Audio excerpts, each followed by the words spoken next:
Bonjour, alors pour une vidéo d'aujourd'hui, je vais vous montrer comment réaliser une macro. Ce qu'il faut savoir sur les macros, c'est que c'est une fonctionnalité ou un outil qui existe dans toute la famille Microsoft. C'est-à-dire qu'il existe dans Word, dans Excel, dans PowerPoint, dans Access, dans Outlook et dans les autres logiciels de la famille Microsoft. Donc, cependant, chacun des logiciels permet de créer des macros à sa façon, je vais dire.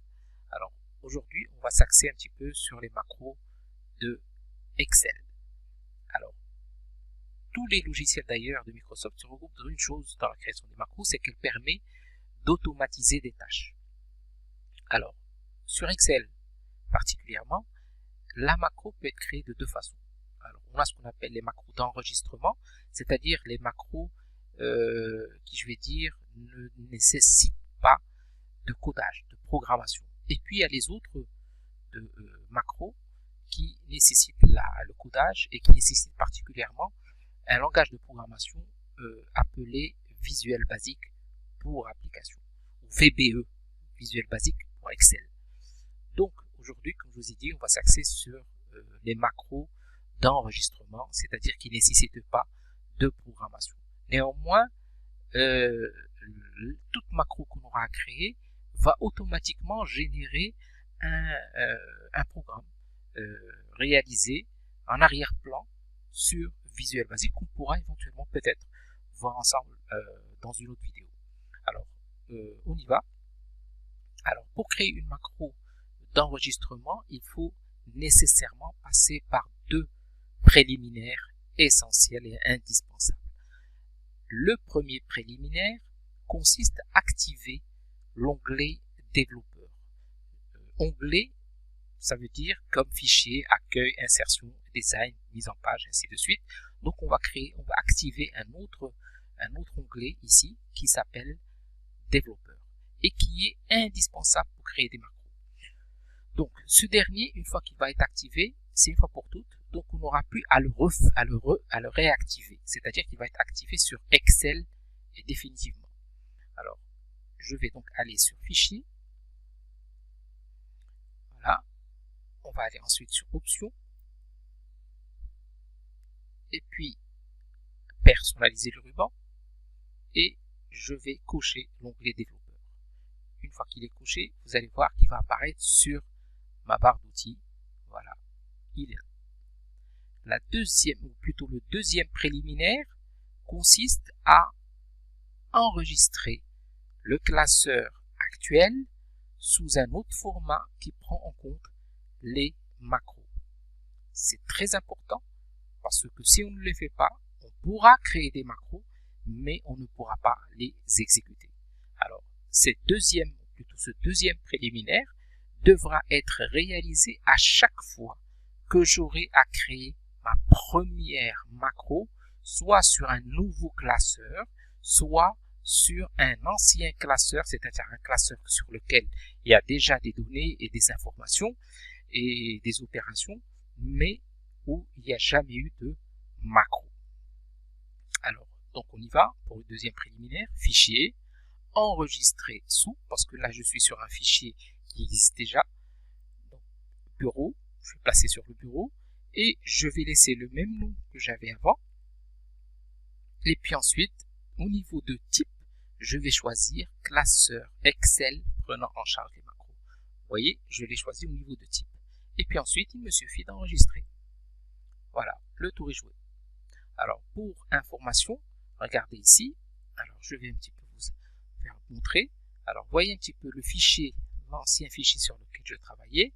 Et là, j'ai le nouveau classeur Excel. C'est une copie conforme. Cependant, voyez la différence? Là, on a la même icône, mais la différence, regardez, il y a comme une petite page avec un point d'exclamation. Alors, dorénavant, si vous voyez un classeur ou l'icône d'un classeur Excel avec ce point d'exclamation, sachez qu'il comporte au minimum une macro. Voilà, où il a été enregistré au format qui prend en charge les macros. Voilà, donc on revient sur notre petit classeur Excel. Alors, là, j'ai choisi pour vous, pour créer cette macro, un exercice très simple puisque le plus important c'est de s'axer sur les étapes de création d'une macro. Là maintenant, je vous ai déjà montré comment les créer, ou plutôt réaliser les deux préliminaires essentiels. Maintenant, on va s'axer sur la création de la macro en elle-même. Alors, ce qui est très important à savoir, c'est que lorsque nous souhaiterons créer une macro, il faut essentiellement, avant de faire, il faut savoir ce qu'on veut qu'elle fasse pour nous, puisque nous avons dit qu'elle sert à automatiser des tâches. Alors, donc il est très important de savoir au préalable ce qu'elle doit faire avant de commencer à réaliser. Alors, pour cet exemple, je souhaite réaliser une macro, une première macro d'abord, qui permet de faire une somme. Donc, il s'agit ici, après, de taper un chiffre là, un autre chiffre sur la deuxième cellule, et d'avoir la somme ici. Donc, c'est une macro très simple, c'est une opération très simple. Donc, on y va. Alors, je vais d'abord aller sur développeur, je vais aller ensuite sur insérer, je vais cliquer sur l'option bouton, qui est nommée bouton contrôle de formulaire, une fois. Je vais me placer sur un espace vide de la feuille et je vais dessiner un petit rectangle. Vous allez voir que le rectangle n'apparaît pas, c'est pas automatique, donc cependant vous allez voir qu'il y a une nouvelle fenêtre qui va apparaître. Alors la première chose sur laquelle vous devez vous axer, c'est au niveau de la zone macro dans. Alors là vous voyez que l'option qui est déjà activée, c'est tous les classeurs ouverts. Nous avons deux autres options. Alors, si vous choisissez l'option tous les classeurs ouverts ou l'option ce classeur, sachez que votre macro pourra être créée, sera opérationnelle, vous pourrez l'exécuter, cependant, elle ne pourra être exécutée que sur ce PC. Alors, et si vous l'envoyez, si vous envoyez ce classeur à quelqu'un d'autre, il ne pourra pas exécuter les macros.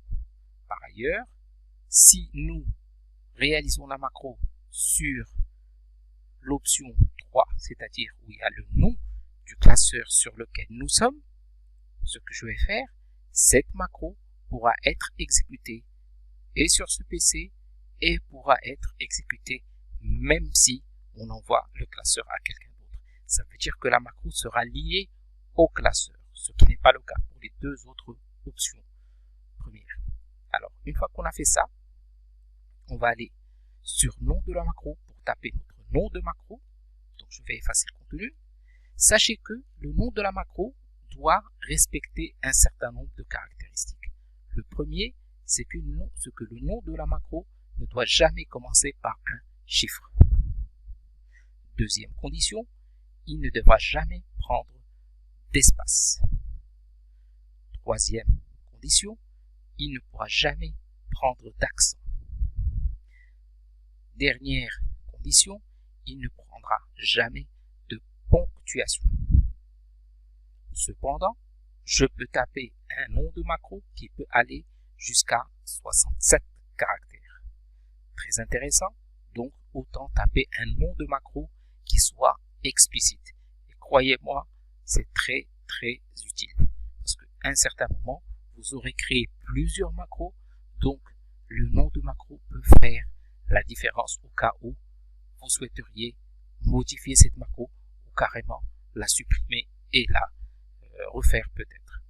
Donc, une dernière chose, c'est ce qui est autorisé, c'est qu'on peut séparer les mots constituant le nom de la macro par l'interscore, c'est-à-dire le tiré du 8.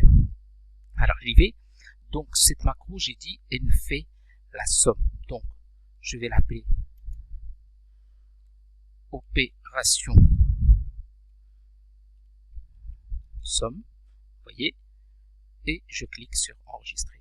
Cela me génère une nouvelle fenêtre qui me propose de taper une touche de raccourci à ma macro ou d'attribuer une touche de raccourci à ma macro. Pour cela, alors les touches de raccourci autorisées sont de l'ordre de l'alphabet, c'est-à-dire que je peux taper de A à Z, majuscule ou minuscule. Mais ceci me limite bien sûr à 26 macros, ce qui n'est pas énorme. Et par ailleurs, sachez aussi que si par exemple je choisis CTRL C pour ma macro, sachez que CTRL C dans Excel, dans Windows en général et dans tous les autres logiciels, CTRL C permet de copier. Si je choisis CTRL V, alors CTRL V permet de coller. Alors, et là, jusqu'à présent, il y a un risque. Alors, imaginons qu'on souhaite faire CTRL C pour exécuter notre macro. Et là, qu'est-ce qui se passe? Excel donne la priorité pour copier la cellule. Alors, et ça, c'est aléatoire. On ne peut jamais savoir ce que Excel va faire à la place. Donc, moi, personnellement, je ne l'utilise pas souvent. Donc, on va éviter de le faire. On va cliquer directement sur OK, puisque de toutes les façons, à la fin, je vais avoir un petit bouton. Donc, autant. Donc, je préfère avoir un bouton plutôt que d'avoir une touche de raccourci et qui m'exige de m'en rappeler d'abord. Voilà. Alors, maintenant, une fois que ça a été fait, alors, sachez que dorénavant et après le OK sur lequel nous avons cliqué, tout clic, toute opération que nous allons faire sera enregistrée dans la macro. Donc, autant ne rien faire en dehors de ce qui doit être enregistré dans la macro. Alors, j'y vais.